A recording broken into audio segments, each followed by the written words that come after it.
Colette found the receipt by accident, tucked into an old jacket pocket she had not worn in over a year. A $340 charge for an extended warranty on a laptop she had replaced 18 months ago, without a single claim. She sat there staring at it, not because $340 would change her life, but because of a much bigger question. How many other things was she still paying for out of pure habit? Things that made sense once, years ago, but had quietly stopped being worth the money without her ever noticing the exact moment that shift happened. That single receipt turned into a full audit of her spending, and what she found became this entire list. 12 things millions of Americans are still paying for today that are simply no longer worth the money, and exactly what to do instead. So stay with me, because at least a few of these are in your budget. Here is the real problem underneath every item on this list, and it has nothing to do with carelessness. Spending habits are formed once, often for good reasons,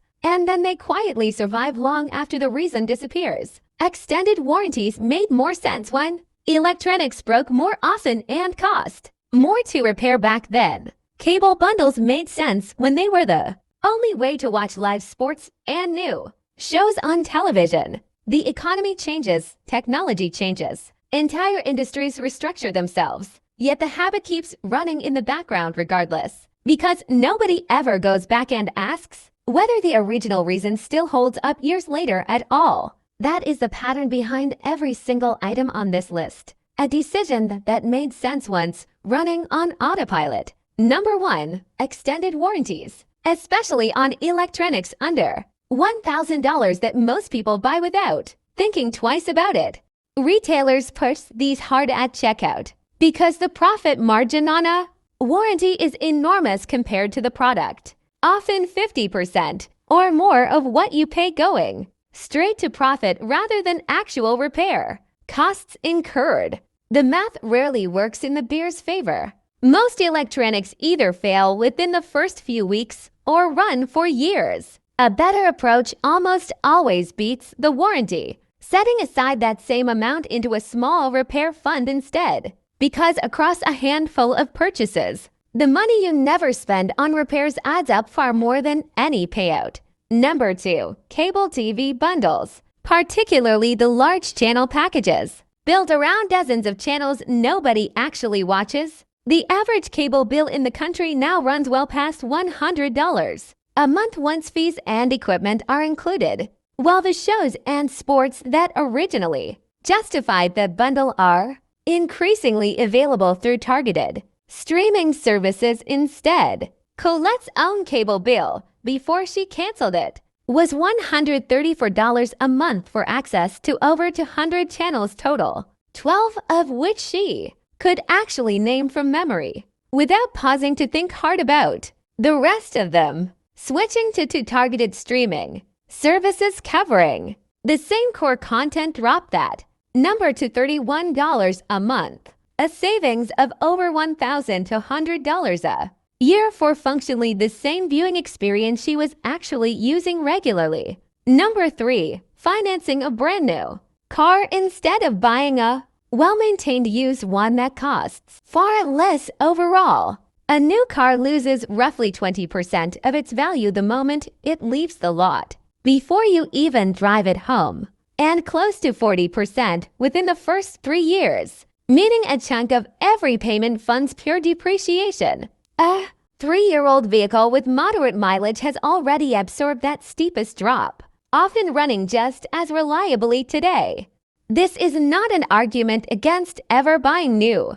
It is a reminder about what that new car smell truly costs. Number 4. Whole life insurance. For the large majority of people, without a specific estate planning reason for it, whole life policies bundle life insurance with an investment component, and the fees embedded in that bundle are substantial, routinely eating into returns that a separate, low-cost investment could beat comfortably on its own over time. For most people simply trying to protect a family's income, a term life policy costs a small fraction of whole life, and investing the difference in a simple index fund has historically outperformed the cash value growth by a wide margin. Number 5. High-fee actively managed mutual funds. specifically funds charging an expense ratio above 1% each year. Decades of data consistently show that most actively managed funds fail to outperform a simple, low-cost index fund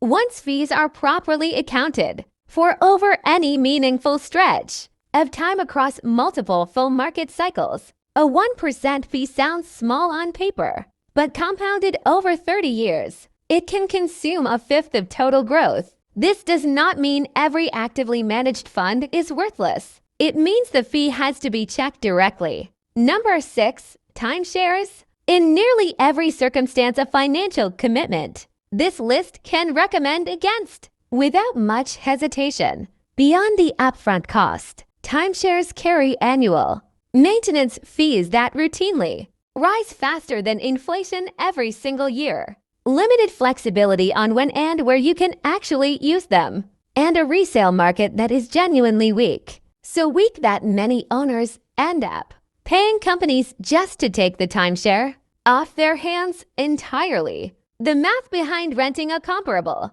vacation property directly almost always comes out ahead once fees are factored in. Number 7. Home warranties. Particularly generic plans sold separately that cover a broad but shallow list of appliances. These plans are frequently priced around $500 to $800 a year, with enough exclusions and service call fees that many homeowners find the payout when a claim is approved barely covers the true cost of a real repair. A dedicated home maintenance fund, built the same way an emergency fund is built, tends to cover repairs better, with far fewer restrictions and none of the frustrating claim denials generic home warranty companies are well known for. Number 8. Subscription bloat. The broad category. Colette's original $340 receipt technically started this entire list from. The average American now maintains far more recurring subscriptions than they can accurately name from memory alone. Streaming services,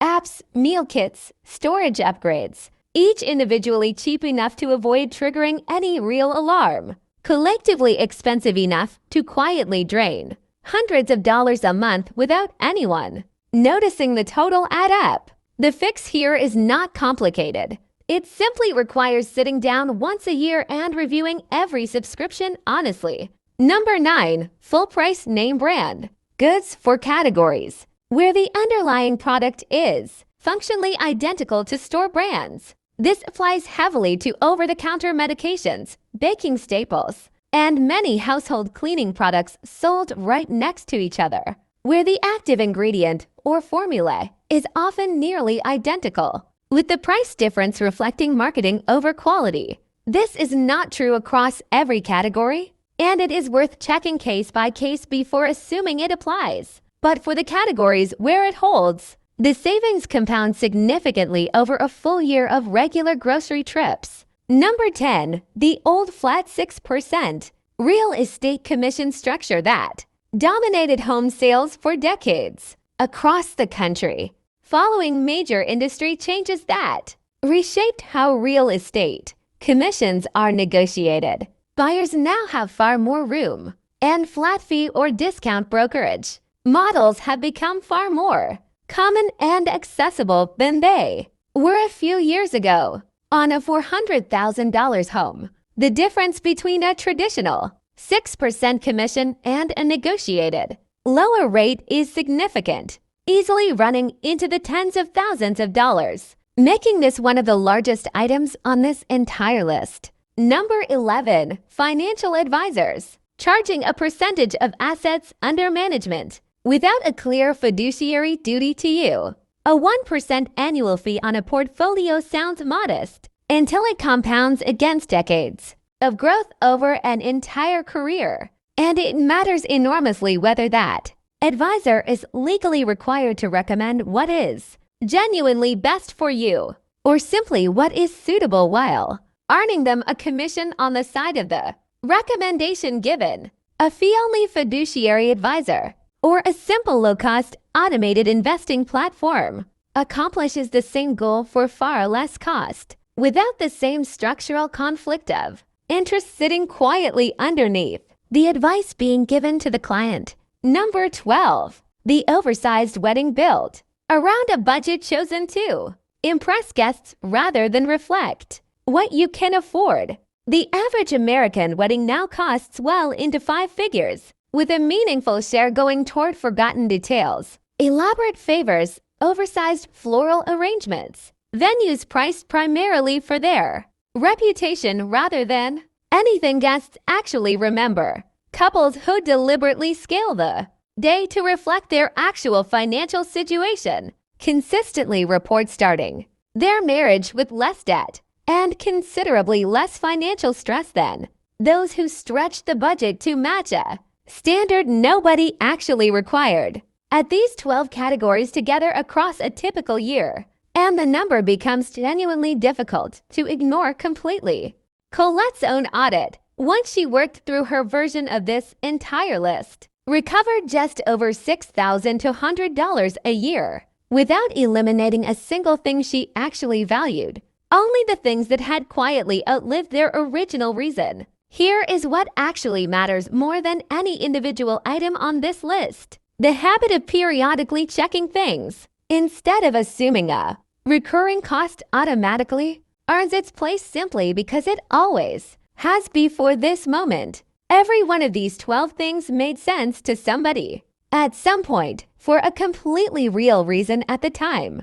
The problem was never that the original decision was foolish. It is that nobody goes back and checks later. So here is your actual next step. And it takes less time than finishing this video did just now. Pick just 3 items from this list tonight, the ones that felt most familiar as you were watching, and check them directly against your own bank statement before the weekends. No overhaul required, just one question. Does this still make sense, or am I just still paying for a decision I made years ago? If this uncovered something sitting quietly in your own budget, subscribe and stay, because every week we break down leaks. And I want to know in the comments, which of these 12 hit closest to home for your own life? And how much did your own audit actually recover once you sat down and checked it for real?